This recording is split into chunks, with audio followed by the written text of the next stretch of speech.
Captured by giant yellow men, Tarzan and his companions are taken to the jungle city of Tohr and delivered to Althea, White Queen of the Giants. Challenged to a fight to the death by Tongo, chief of Althea's outer guard of claw men, Tarzan kills the giant savage.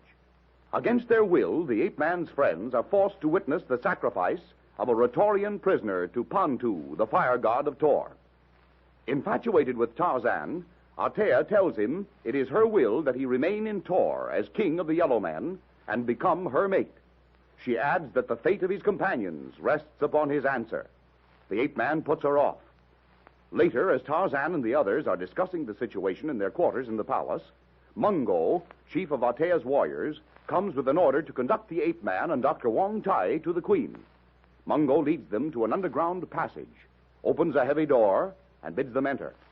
As they step over the threshold into a huge, well-lighted cavern, Mungo closes the door behind them. Simultaneously with the closing of the door, a huge black-maned lion springs toward them with an earth-shaking roar. Wong Tai leaps to the door, finds it fastened from the outside. Get out of the way, Wong. Krieger! The savage beast springs toward the two men. Tarzan, his bare feet gripping the smooth stone floor, stands ready to meet the furious charge of Numa, his old enemy. Suddenly, as if stopped by the hand of a titan, Numa jerks upright to his hind legs, crashes over on his back. With a roar of baffled rage, the great beast leaps to its feet, stands glaring savagely at the ape-man. It is then that Tarzan sees the heavy metal collar about the tawny throat, the chain taut as a bowstring, one end fastened to the collar, the other end to a heavy metal ring in the center of the floor. All right, Wong. Numa is chained. He can't get out of it. I see that now. But that chain, it does not look strong enough to hold this brute. It'll hold. Well, Darno was right. He said this was probably a trap of Althea's. I shouldn't have trusted her. Oh, there. She is coming out from behind that curtain of skins. You would have wronged Althea, my Tarzan, had you not trusted her. This is no trap, only my cave of treasures. Toldo there is the sole guardian of this cavern and its riches. Your treasures are well protected, Althea. You speak truly, Tarzan. But tell me, you would have fought Toldo with your bare hands? Yes. You are a brave man, fearless as Toldo himself. Who knows, Tarzan of the Apes? You may yet be compelled to meet Toldo in single combat. What do you want of Wong and me? I have brought you here, my Tarzan, to show you and Wong Tai the riches, the wealth of Tohr, my treasures, and yours if you remain in Tohr with me. Look. By the breath of the five-toed dragon, a veritable cave of Aladdin. Those heaps of gold ingots, those countless caskets of diamonds. Yours, Tarzan, for the taking. I'm not interested in it, Wong. I have all I need. But this untold wealth. You might have the world at your feet. Think, man, what that would mean. It means nothing to me. Come closer, Tarzan of the Apes, and see if Althea is so savage, so cruel as you believe. Look, is Althea not beautiful? You are very beautiful, Althea. Am I not more so than Janet Burton? Tell me, Tarzan of the Apes. You are beautiful, Althea, as the night. Jeanette Burton as the day. You love her very much, Tarzan? No, nor does she love me. But we've gone over this once before, Althea. Yes, we shall forget the white and gold, Janet Burton. You are a true man, Tarzan of the Apes, fit to be the mate of Althea. These are vast riches. In Tohr are great mines of gold and diamonds. Together, we could sit upon a throne before which the world must bow. You and I would be all-powerful. And my companions? What will you do with them? What you wish. Only do not withhold your answer. I would give you love, Tarzan, such as the world has never known. Love might hold me here, Althea. But friendship must come first. Release my friends. Guarantee their safety beyond the underground river. Then we'll talk of my remaining here. Good. I shall send them away now, at once. No. Alone in the jungle, they'd be lost. Killed by Numa and his brothers, your yellow clawmen. I have given my word to see them to safety. You mean you will go with them? Yes. And how shall I know that you will return? You would have my word. Once away from Tohr, that would mean nothing. In coming here with Wong, I trusted you, Atea. Had you not come freely, Mungo would have brought you. Mungo walked alone before us. I might easily have killed him. You ask much, Tarzan of the Apes. If I agree, have I your word that you will return? Have I yours that your people will not try to kill my companions? Are you not afraid for yourself, Tarzan? Afraid? No, I can take care of myself. Answer, have I your word? We will speak of this again on the morrow, Tarzan of the Apes. Mungo will bring you to me at the second hour after midday. Return now to your chamber and rest. The hour is late. A moment, daughter of Thor. If I may ask a question? Ask, Wong Tai. These mines you spoke of a moment ago, they must be inexhaustible.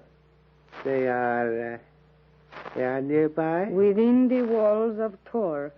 You would like to see them, Wong Tai? I should be delighted, Watea. Come, Wong.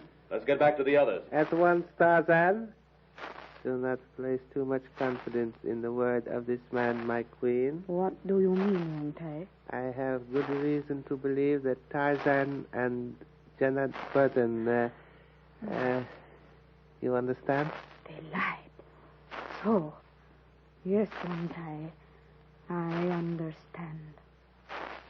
Back in their quarters, Ashley, O'Rourke, and Darno discuss the probable reason for Tarzan's and Wong's interview with Atea. They speak in low tones so as not to waken Jeanette. So you think, Darno, this midnight interview is simply a trap? It is either that or Atea will try to force an immediate answer to her proposal from Tarzan. But the lad won't agree to it. He'll find some other way out of the mess. J'espère que oui. I hope so. Don't overlook the fact, Terry, that he's a man. And when a ravishing beauty such as she is makes up her mind to win a man, the chances are all against his ability to resist. She's alluring, fascinating, intoxicating. Cleopatra couldn't have been more desirable. Snap out of it, Major. You'll be falling under the spell of the little witch yourself presently. Oh, don't be an ass, Terry. I'm immune. Furthermore, I'm old enough to be the child's father. Child, ye say? Then she's a child of the devil himself, sacrificing human beings to a heathen idol. Faith, I wouldn't want to be in Tarzan's boots, playing with that child. You are right, Monsieur O'Rourke. Atea has the ability to launch navies, to destroy nations. But that beautiful face conceals an evil mind, a sauvage heart. Voici, Tarzan, Monsieur le Docteur Wong. Grâce au bon Dieu, mon ami, you have returned. By Jove, I say, you fellas almost made a night of it. The audience must have been interesting. I assure you, Major, it was. Extraordinarily so. Easy, men. You'll waken Jeanette. And if you have bad news, it's just as well to leave her slave. Mais dites, Tarzan, what did Atea have to say? Nothing new. She seemed willing enough to release you all if I stayed. When I told her I'd have to see you out of the jungle, she put off giving me a definite answer till tomorrow.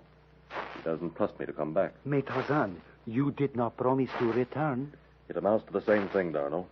I gave her to understand that if she set you free and promised not to have her guards follow and kill you, I'd come back after seeing you all safely to Ahmed's village.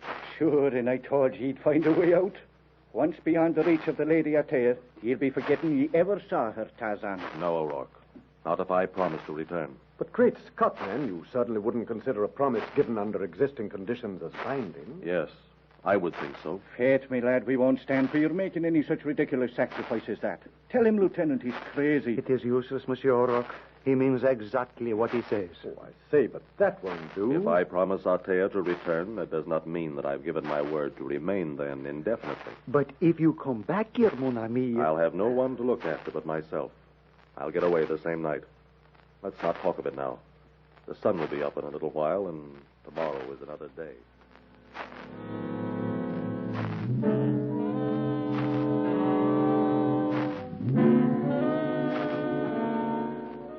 The blazing sunlight of early afternoon filters through the metal-grilled windows of their chamber before Mungo puts in an appearance. To the surprise of all, the giant chief conducts the entire party to the great audience chamber, where Atea, in all her barbaric splendor, awaits them. As they stand before her throne, her eyes rest on Tarzan, flicker over the others to focus on Jeanette. They glitter cruelly between narrowed lids. Then she turns to the ape man. Tarzan of the Apes, I have thought. I have decided. Janet Burton and these others may leave here unharmed. You will stay willingly. And if I don't stay willingly?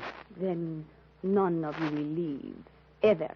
And I suppose that means you'll have us fried in the arms of that Panto heathen idol, eh? The sacrifice to Panto of you? Tarzan, yes, Panto shall receive him. But you others, I have other delights for you men. For Janet Burton, here, come, this balcony. Look down here and watch. You're acting like a madwoman, Althea. If you expect me to... Silence, Tarzan of the Apes. If you wish to see what is in store for your friends, for Janet Burton, look, watch these doors. Mungo, Ungo Noctu, Toldo, Eros. On the low balcony, Tarzan and his companions stand gazing down into a small circular arena just below them. At Althea's command, Mungo lifts his arm in a sweeping gesture. One of two grilled gates opening into the pit swings wide. A finely proportioned yellow giant is thrust into the enclosure. Unarmed and naked except for a skin loincloth, he slowly crosses the arena to stop just below the balcony. Folding his arms over a mighty chest, he stares up at Althea, standing behind and a little to one side of Jeanette, and smiles contemptuously. At another sign from Mungo, the second grill flies open. Toldo, the huge black-maned guardian of Althea's treasure cave, bounds into the pit, roaring savagely. The yellow giant turns coolly to face the great beast. Numa crouches, gathering himself for the charge. Tarzan leans forward, closely watching the huge brute. Unnoticed by the others, whose eyes are fixed upon the man and beast in the pit below, Althea roughly shoulders Jeanette to the edge of the balcony and over the low stone rail. For an instant, Jeanette's scream distracts Numa's attention from his prey. The yellow man glances upward, sees Jeanette falling toward him. He steps forward, catches her in his great arms, and places her lightly on the ground behind him. As he again turns to face Toldo, the great beast hurls himself forward with a thunderous roar.